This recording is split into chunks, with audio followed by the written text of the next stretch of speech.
कहते हैं कि दुनिया बदलने के लिए हमेशा बड़े पद, बड़ी ताकत या बड़ी दौलत की ज़रूरत नहीं होती।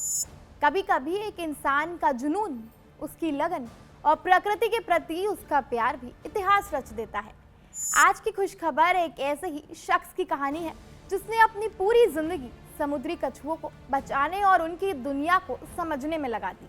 ये कहानी है आईआईटी से पढ़ाई कर रहे सतीश भास्कर की, जिन्हें आज पूरी दुनिया टर्टल वर्कर के नाम से जानती है।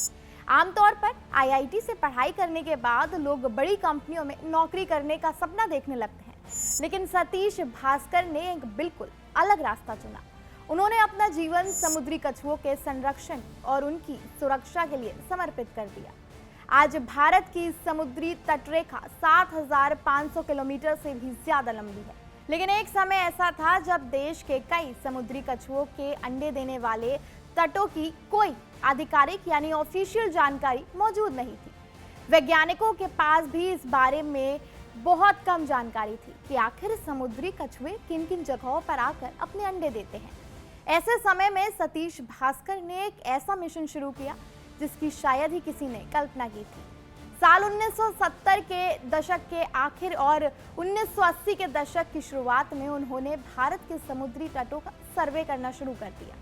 उनका मकसद ये पता लगाना था कि समुद्री कछुए किन जगहों पर आकर अंडे देते हैं और उन इलाकों को कैसे बचाया जा सकता है। आज की तरह उस समय जीपीएस, ड्रोन, सैटेलाइट इमेज या आधुनिक तकनीक उपलब्ध नहीं थी, लेकिन इसके बावजूद सतीश भास्कर ने हार नहीं मानी।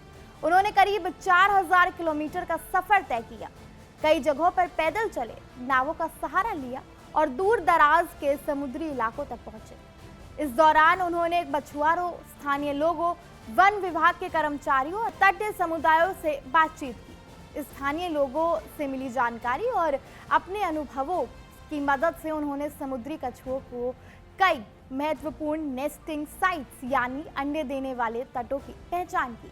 सतीश भास्कर ने olive Ridley, green turtle, hawksbill turtle, leather back turtle और लॉन्गर हेड टर्टल जैसी कई दुर्लभ प्रजातियों के बारे में महत्वपूर्ण जानकारी जुटाई।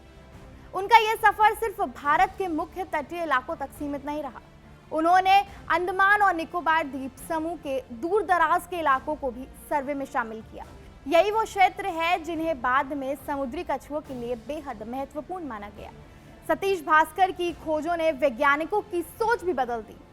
उनके शोध से पता चला कि भारत के कई तटीय इलाके समुद्री कछुओं के अस्तित्व के लिए बेहद जरूरी हैं और इन्हें संरक्षण की आवश्यकता है। उनकी रिसर्च के आधार पर कई संरक्षण योजनाएं बनाई गई। समुद्री कछुओं के अंडे देने वाले कई तटों को संरक्षित क्षेत्र के रूप में पहचान मिली। आज भी वैज्ञानिक समुद्री कछुओं के संरक्षण और उनके व्यवहार को समझने के लिए सतीश भास्कर के डेटा और शोध का उपयोग कर रहे हैं। अपने इस असाधारण काम की वजह से सतीश भास्कर को टर्टल वर्कर का नाम दिया गया। ये नाम सिर्फ उनके लंबे सफर की पहचान नहीं है, बल्कि उनके समर्पण और प्रकृति के प्रति प्रेम की मिसाल है। सतीश भास्कर ने साबित कर दिया कि कई बड़े बदलाव के लिए हमेशा बड़ी तकनीक जरूरी नहीं होती। कभी कभी धैर्य, मेहनत और सीखने की इच्छा ही सबसे बड़ा हथियार बन जाती है।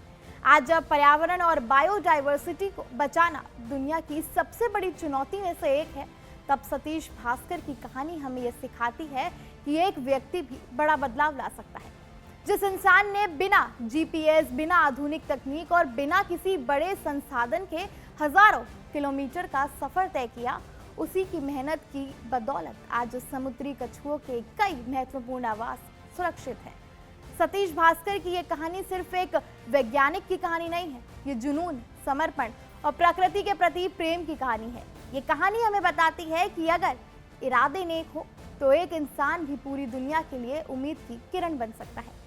इसी प्रेरणादायक कहानी के साथ आज की खुशखबर में बस इतना ही। अगर आपको ऐसी ही और खुशखबर के बारे में जानकारी लेनी है तो हमारे चैनल को जरूर देखें।